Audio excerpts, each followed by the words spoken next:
இஞ்சி பூண்டு,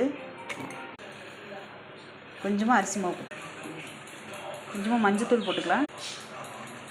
தேவையான அளவு மிளகு, உப்பு போட்டுக்கலாம். ஒரு லெமன் ஜூஸ் புழிஞ்சுக்கலாம். லைட்டாக தண்ணி ஊற்றிக்கலாம்.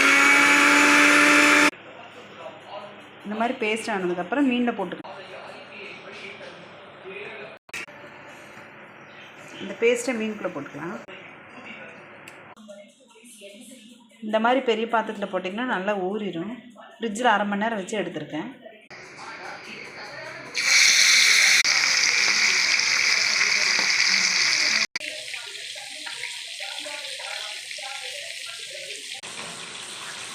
நல்லா தக்காளி ரசம் வச்சு மீன் ஃப்ரை சாப்பிடணும்.